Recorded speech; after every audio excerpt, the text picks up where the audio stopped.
students, welcome to the class. Today we discuss about the topic the American War of Independence. This topic is taken from Social History of England paper for first BA English department students. First you know that why the American War of Independence was started and which year it was started, and then what is meant by American War of Independence. First you know that introduction of the American War. American war of independence அப்படிங்கிறது already American எது கூட மிங்கிளாகி இருந்தது அப்படின்னா இங்கிலாந்து கூட தான் இருந்தது. இப்போ அமெரிக்காவில் அதிகமாக மக்கள் தொகை பாப்புலேஷன் அதிகரிச்சனால they need to separate their country. அதனால் அவங்க கண்ட்ரி அவங்க என்ன பண்ணணும், தனியாக செப்ரேட் பண்ணணும். அப்படிங்கிறதுக்காக they due to start to fight with England கூட என்ன செய்ய போகிறாங்க, ஃபைட் பண்ண போகிறாங்க Americans. Already American colonies spread ஆச்சு இல்லையா எலிசபெத்தினோட பீரியடில். ஸோ அந்த அமெரிக்கன் காலனிஸ் எல்லாம் சேர்ந்து தான் இப்போ என்ன பண்ண போகிறாங்க, they have to fight against to இங்கிலாந்துக்கு அகெயின்ஸ்டாக ஃபைட் பண்ண போகிறாங்க. Which year பார்த்தீங்கன்னா in 1775 the American War of Independence was started in 1775. This war was ended at 1783. 1775 American war start ஆகுது. அது எப்போ முடிவுக்கு வருது அப்படின்னு பார்த்தீங்கன்னாக்கா 1783 முடிவுக்கு வருது. For introduction, economic opportunities and religious freedom were the twin forces that made Englishmen seek the new world. என்ன ரீசன்னா மக்கள் தொகை அதிகரிக்க என்ன ஆகுதுன்னா எக்கனாமிக் ஆப்பர்ச்சுனிட்டிஸும் அண்ட் தென் ரிலீஜியஸ் ஃப்ரீடம், இந்த ரெண்டு விஷயத்துக்காக தான் மெயினாக அமெரிக்கன் சண்டை போடுறதுக்கான ரீசன்னா அவங்களுக்கு போதுமான வருமானங்கள் ப்ளஸ் ரிலீஜியஸ் ஃப்ரீடம், தனக்கு ஏற்ற கடவுளை நாங்கள் வழிபடுறதுக்கு தேவையான ஃப்ரீடம், இந்த ரெண்டு விஷயத்துக்காக தான் மெயினாக அவங்க ஃபைட் பண்ணுறாங்க.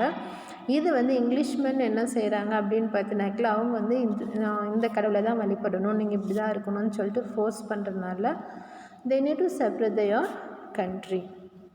The men settled on the southern shores of the east coast. Another band of early settlers were the Puritans, wished to flee from the religious persecution of the sword.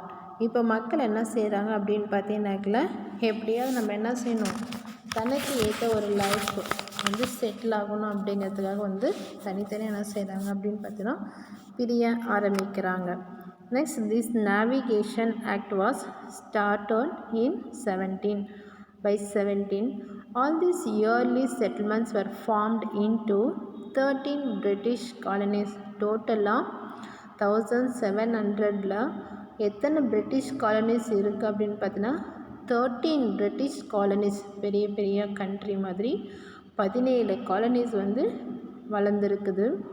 Each colony had it own governor and legislator.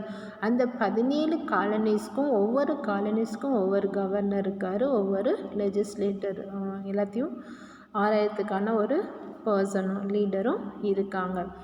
They were under the ultimate control of the British government. Britain gave the colonies complete freedom in matters of legislation. அதாவது தனக்கு தானே ஒரு லீடரை தேர்ந்தெடுக்கக்கூடிய தகுதி என்ன பண்ணியிருக்காங்கன்னா எல்லா காலனிஸ்க்குமே freedom கொடுத்துருக்காங்க Britain. Great Britain imposed certain regulations through the Navigation Act. All goods from Europe at first to be landed in England, then were to proceed to the colonies. என்ன ரீசன் அப்படின்னு பார்த்தீங்கன்னாக்கா ஆல் ஓவர் யூரோப்பில் இங்கிலாண்டில் தான் first என்ன ஆகும், அவங்களுக்கு தேவையான பொருட்கள் இறக்குமதி செய்கிறாங்க. அங்கேருந்து தான் எங்கே வரும், அந்த காலனிஸ்க்கு எல்லாமே பிரித்து கொடுப்பாங்க. Navigation Act stipulated that colonies could export some of its products such as tobacco and cotton only to England. மெயினாக எந்தெந்த ப்ராடக்ட்ஸ் இங்கிலாண்டில் அவங்க விளைவிக்கிறாங்கன்னு பார்த்தீங்கன்னா ஒன்று டொபேக்கோ, இன்னொன்று cotton. The colonies enjoyed certain privileges. They got the protection of the British fleet and the army. These laws were not enforced very strictly for several years. அந்த colonies வந்து ஓரளவுக்கு ஹாப்பியாக போயிருக்கு. அவங்களுக்கு தேவையான ஆர்மி ஆஃபீஸர்ஸ் எல்லாருமே வந்து அந்த காலனிஸில் இருக்காங்க. பட் ஆனால் அந்த ஆக்ட் ஒன்று கொடுக்குறாங்க அப்படின்னா எந்த லாவும் என்ன பண்ணுறது கிடையாது, ஸ்ட்ரிக்டாக வந்து ஃபாலோ பண்ணுறது கிடையாது அந்த காலனிஸ் மக்கள். 7 years வார். டோட்டலாக எத்தனை வருஷம் ஃபைட் நடக்குதுன்னா 7 years ஃபைட் நடக்குது. Britain had incurred a lot of debt due to the 7 years war. டோட்டலாக பிரிட்டன் எதை ஃபேஸ் பண்ணாங்கன்னா அந்த அமெரிக்காவுக்கும் பிரிட்டனுக்கும் 7 வருஷம் வந்து சண்டை நடக்குது. The 7 years war was fought from 1756 to 1763 in Europe. எந்த இடத்துல இந்த சண்டை நடக்குதுன்னா ஈரோப்பில். India and America between France and England for colonial supremacy. இப்போது மெயினாக இந்தியாவும் அமெரிக்காவும் தான் என்ன செய்ய போகிறாங்க, ஃபைட் பண்ணுறது. அவங்க யாருக்கும் ஃபைட்னா ஃப்ரான்ஸுக்கும் இங்கிலாண்டுக்கும் இடையில இருக்கக்கூடிய காலனிஸை செப்பரேட் பண்ண சொல்லி கூட தான் இந்த சண்டைகள் போயிட்டுருக்கு. England attempted to task the colonies in order to meet the great expenses that fall upon her. This naturally caused resentment among the Puritan Democrats of the North and the aristocratic slave owners of the south. Mostly பார்த்தீங்கன்னா என்ன reason அப்படின்னா அவங்களுக்கு தனித்தனி நாடு கண்டிப்பாக வேணும். ஏன்னா அடிமைகளாக என்ன பண்ண முடியாது, ரொம்ப நாட்கள் வாழ முடியாது. ஸோ அந்த ரீசனுக்காக தான் அந்த சண்டையே வந்து ஸ்டார்ட் ஆகுதாம்மா. இப்போ ஒரு சில ஆக்ட்ஸ் எல்லாம் கொண்டு வராங்க. ஃபஸ்ட்டு கொண்டு வந்த ஆக்ட் எதுன்னு பார்த்தீங்கன்னா stamp act. In 1764 the sugar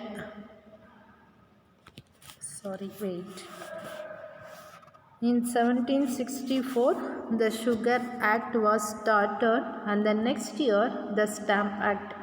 first sugar act அப்படின்னு சொல்லிட்டு தான் என்ன பண்ணுறாங்க, ஆக்டை வந்து வெளியே பாஸ் பண்ணுறாங்க. பட் லேட்டராக தான் என்ன ஆகுது அப்படின்னு பார்த்தீங்கன்னாக்கா அந்த சுகர் ஆக்டை ஸ்டாம்ப் ஆக்டாக மாற்றிட்டாங்க. The colonies hated the new British policies. அந்த அமெரிக்கன் காலனிஸ் சவுத் சைடு இருக்கக்கூடிய காலனிஸில் இருக்கக்கூடிய மக்கள் அந்த பிரிட்டிஷ் சொல்லக்கூடிய பாலிசியை வந்து ஃபாலோ பண்ணுறதுக்கு விருப்பப்படல, அவாய்ட் பண்ணுறாங்க. They maintained that England had no right to restrict their freedom in any manner and that they could not tax them without representation. They began to buy of British goods, boycott British goods. Britain was forced to repeal the Stamp Act. இந்த act வந்து sugar ஆக்டை வந்து என்ன பண்ணுறாங்கன்னா stamp ஆக்டாக மாற்றுறாங்க. இது யாருக்கு பிடிக்கலனா colony மக்களுக்கு வந்து பிடிக்கல. இது வந்து மாற்றினது ஏதோ அவங்களுடைய ஃப்ரீடமில் ஏதோ இவங்களை வந்து தடுத்து நிறுத்துகிற மாதிரி ஃபீல் பண்ணுறாங்க காலனிஸில் இருக்கக்கூடிய மக்கள். So they forced. பிரிட்டன் வந்து என்ன செய்கிறாங்கன்னா இல்லை இனிமேல் வந்து இந்த ஸ்டாம்ப் ஆக்டை தான் நீங்கள் ஃபாலோ பண்ணணும் அப்படின்னு சொல்லிட்டு ஃபோர்ஸ் பண்ணுறாங்க. இதுக்கப்புறம் டெக்ளரேட்டரி ஆக்ட் அப்படின்னு சொல்லிட்டு இன்னொரு ஆக்டை கொண்டு வராங்க. Declaratory act claim that Britain had every right to tax the colonies. அதாவது டெக்ளரேட்டரி ஆக்டில் என்ன சொல்கிறாங்க அப்படின்னு பார்த்தீங்கன்னாக்கா அந்த காலனிஸில் இருக்கக்கூடிய மக்கள் வந்து பிரிட்டிஷ் சொல்லக்கூடிய வரி என்ன பண்ணி ஆகணுமா, செலுத்தி ஆகணும் அப்படின்னு சொல்லிட்டு ஃபோர்ஸ் பண்ணுறாங்க. இன்னொரு third act Townshend act. This act was passed in 1767 by British government. எதுக்கெல்லாம் டேக்ஸ் கட்டணும்னு பாருங்கள். Takes the lead, glass, paint and paper. leadனா நான் தெரியும், கிளாஸ்னாலும் தண்ணி குடிக்கிற கிளாஸ் கிடையாது, இந்த கண்ணாடி சம்மந்தப்பட்ட பொருட்கள். அதே மாதிரி பெயிண்ட்டு, பேப்பர், இது எல்லாத்துக்குமே என்ன பண்ணணுமா, டேக்ஸ் கட்டணும் அப்படின்னு சொல்லிட்டு British government they put order but foolishly retained that on tree. This led to the famous Boston Tea Party of 1773.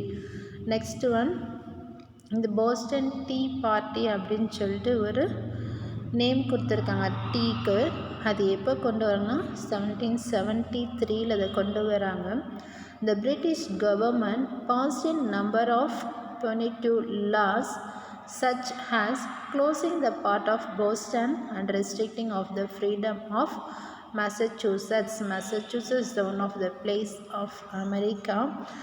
So இவங்களுக்கு அந்த காலனிஸை பொறுத்தவரை அவங்களுடைய ஃப்ரீடமில் இவங்க இன்வால்வ் ஆகிறது காலனி மக்களுக்கு சுத்தமாக பிடிக்கல. அதுலேயும் மெயினாக British government forced to pay the tax for everyone by the colonist people. So they need to separate their country and need to live a freedom life. Next one, Continental Congress.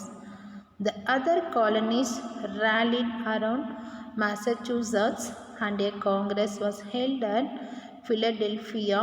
The Declaration of Rights was drawn up demanding the repeal of the acts and initiating a boycott of British goods. Next இன்னொன்று என்ன நடக்குது அப்படின்னு பார்த்தீங்கன்னாக்கல அந்த மெசச்சூசட்ஸ் அப்படிங்கிற பிளேஸை ஃபுல்லாக எல்லாமே வந்து எல்லா இடத்தையும் வந்துட்டு இது பண்ணிடுறாங்க. என்ன சொல்கிறது, எல்லா இடத்தையும் அவங்க வந்து ஆட்சி பண்ணிடுறது. ஸோ அந்த மாதிரி காங்கிரஸ் இருக்கக்கூடிய பிளேஸ் எதுன்னு பார்த்தீங்கன்னாக்கா ஃபிலடெல்ஃபியா அப்படிங்கிற பிளேஸு. இப்போ இந்த இடத்துல என்ன நடக்குது அப்படின்னு பார்த்தீங்கன்னாக்கா பிரிட்டிஷுடைய குட்ஸுக்கு வந்து நிறையா டிமாண்ட் ஆகுது. என்ன ரீசன்னா அவங்க அந்த 3 ஆக்டை வந்து கொடுத்தனால யாரும் மோஸ்ட்லி வந்து என்ன பண்ணுறது கிடையாதுன்னா பிரிட்டிஷுடைய குட்ஸை வந்து லைக் பண்ணுறது கிடையாது அங்கே இருக்கக்கூடிய colonies மக்கள்ஸ். Effects of independence. In 1776, the Second Continental Congress drew up the famous Declaration of Independence. This was the work of Thomas Jefferson. Said all men were created equal and had the right to life, liberty, and the pursuit of happiness. Independence வாங்கிறதுல ஒரு சின்ன தடங்கள் உண்டு. அது என்னன்னு பார்த்தீங்கன்னா 1776 second continental Congress வந்து வராங்க. ஸோ அதில் யார் ஒர்க் பண்ணுறாங்க அப்படின்னாக்கல தாமஸ் ஜெஃபர்சன். இவர் என்ன சொல்கிறாரு அப்படின்னு பார்த்தீங்கன்னாக்கல ஆல் மென் வர் கிரியேட்டட் ஈக்குவல், எல்லா மனிதர்களும் கடவுளால் படைக்கப்பட்ட ஒரு ஈக்குவல் ரைட்ஸ்ன்னு சொல்கிறாங்க இல்லையா, சமம் அப்படின்னு சொல்லுவாங்க இல்லையா. ஸோ அந்த மாதிரி எல்லா மனிதர்களும் வந்து சமம் தான், எல்லோரும் இணைஞ்சு என்ன பண்ணலாம் செய்கிறது. லைஃப்பாக இருந்தாலும் சரி, ஃப்ரீடமாக இருந்தாலும் சரி, நம்மளுடைய ஹாப்பினஸ், நம்மளுடைய சந்தோஷத்துக்காக நம்ம வந்து பாடுபடுறோம் அப்படிங்கிறத பற்றியும் ஒரு சின்ன ஒரு நியூஸை வந்து கொடுக்குறாரு. ஹெரிடிட்டரி அரிஸ்டோக்ராசி, பெரிய பெரிய ஆட்கள். The colonies emerged successful from the Revolutionary War and forged a nation that rejected both monarchy and hereditary aristocracy. இப்போ வந்து காலனிஸ்க்கு ஓரளவுக்கு வந்து அவங்க பண்ண ஃபைட்டுக்கு சக்ஸஸ் கிடைக்கிது. அந்த சக்ஸஸில் பார்த்தீங்கன்னாக்கல யார் யாருக்கு வந்து இம்பார்ட்டன்ஸ் கொடுக்குறதுல அப்படின்னு பார்த்தீங்கன்னாக்கா மொனார்க்கிக்கும் ஹெரிடிட்டரி அரிஸ்டோக்ராசி பெரிய பெரிய ஆட்களுக்கும், நிறைய பணக்காரர்கள் எல்லாம் இருப்பாங்களே அந்த மாதிரி ஆட்களுக்கும் முக்கியத்துவம் கொடுக்கறது கிடையாது. The Constitution of the United States sought to recognize the rights of the individual. எல்லாருக்கும் வந்து தனித்துவம் அப்படிங்கிறது ஒன்று இருக்குது. அவங்கவுங்களுடைய விஷயத்துக்கு அவங்கவுங்கள என்ன பண்ணிக்கலாம், இண்டிவிஜுவலாக வந்துட்டு எல்லாத்தையும் செய்யக்கூடிய அளவுக்கு வந்து ரைட்ஸ் இருக்குது அப்படிங்கிற விஷயமும் அதுக்கப்புறம் தான் ஆஃப்டர் த இண்டிபெண்டன்ஸ் தான் எல்லாருக்கும் கிடைக்கிது. The independence of the United States had far-reaching effects. இப்போ வந்து அந்த அமெரிக்கனுக்கு தான் என்ன செய்கிறாங்க அப்படின்னாக்கல யுனைடெட் ஸ்டேட்ஸ் ஆஃப் அமெரிக்கா அப்படின்னு சொல்லிட்டு நேம் கொடுக்குறாங்க. After the independence they get the name United States. Treaty of Westphalia. British lost one of the most important colonies and King George III became very popular due to the American War of Independence. This American War of Independence was started in George III period. So now in starting of the George III rule, no one know the king name and then no one know the George III. But now after the American War of Independence, George III, now also he is not a popular person, but someone know about the king of George III. But British lost their important colonies. இப்போ Americans தான் வந்து பிரிட்டிஷ்க்கு ஒரு important மிகப்பெரிய காலனிஸாக இருந்தாங்க. அந்த independence America கிடைச்ச பிறகு அவங்களுடைய காலனிஸை வந்து என்ன பண்ணிடுறாங்க, இழந்துடுறாங்க. Great Britain was forced to acknowledge the independence of the United States of America by the Treaty of Versailles. It was a great loss to the British Empire. இப்போ பிரிட்டிஷை பொறுத்தவரை என்ன பண்ண கிடையாது, இண்டிபெண்டன்ஸ் கொடுக்கறதுக்கு வந்து அவங்களுக்கு வந்து மனசு வரல. பட் இருந்தால் என்ன ரீசன் அப்படின்னு பார்த்தீங்கன்னாக்கல, பிரிட்டன்லேயே இதுவரை அதாச்சும் பிரிட்டிஷ் தான் எல்லா பிளேஸுமே வந்து ஆட்சி பண்ணிகிட்ருக்காங்க. ஸோ இது மூலயமா அவங்க வந்து ஒரு மிகப்பெரிய லாஸை வந்து என்ன பண்ணுறாங்க, அடைகிறாங்க. அதனால் அவங்களால அதை ஏற்றுக்கவும் முடியல.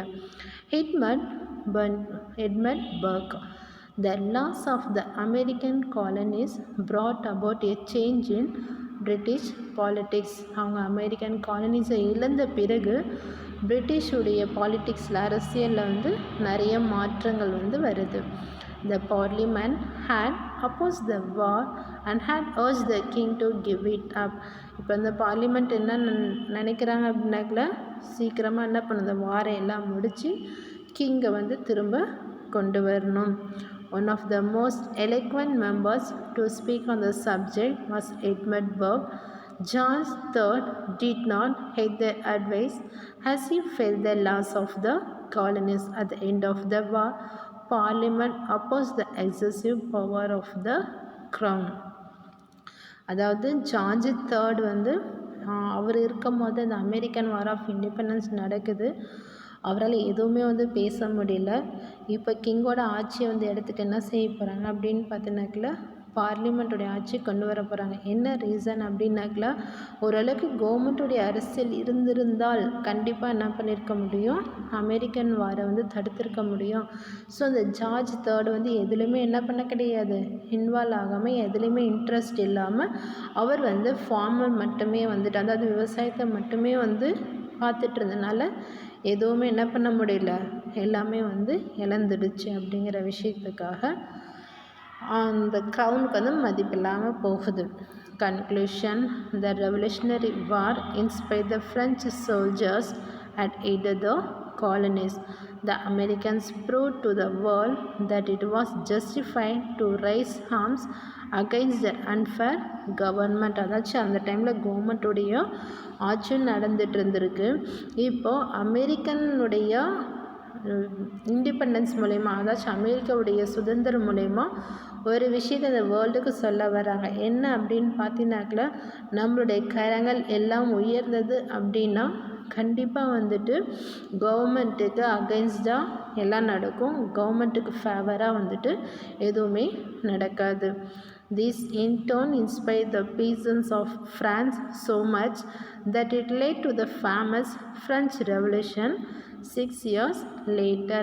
இப்போ எப்படி அமெரிக்கன் வார் ஆஃப் இண்டிபெண்டன்ஸ் நடந்ததோ அதே மாதிரி அமெரிக்கா வந்து அவங்க எல்லாத்துலேயும் சக்ஸஸ் அடைஞ்சனால இப்போ நெக்ஸ்ட் என்ன பண்ண போகிறாங்களோ, ஃப்ரெஞ்ச் ரெவல்யூஷன். ஏன்னா ஃப்ரான்ஸுமே இப்போ இங்கிலாண்டிலேருந்து தனியாக நாங்கள் போகணும் அப்படின்னு சொல்லிட்டு இப்போ என்ன பண்ண போகிறாங்கன்னா, ஃப்ரான்ஸும் வந்துட்டு இங்கிலாண்டுக்கு அகென்ஸ்டாக போர் தொடுக்க போகிறாங்க. அப்போ எப்போ நடக்குதுனாக்கில் 6 years later, அந்த அமெரிக்கன் வார் உடைய சண்டைகளெல்லாம் முடிஞ்ச பிறகு 6 வருஷத்துக்கு அப்புறம் வந்து யார் இப்போ ஃபைட் பண்ண ஸ்டார்ட் பண்ண போகிறாங்கன்னா, ஃப்ரான்ஸ் பீப்புள் வந்து ஃபைட் பண்ண ஸ்டார்ட் பண்ண போகிறாங்க. Thank you for everyone.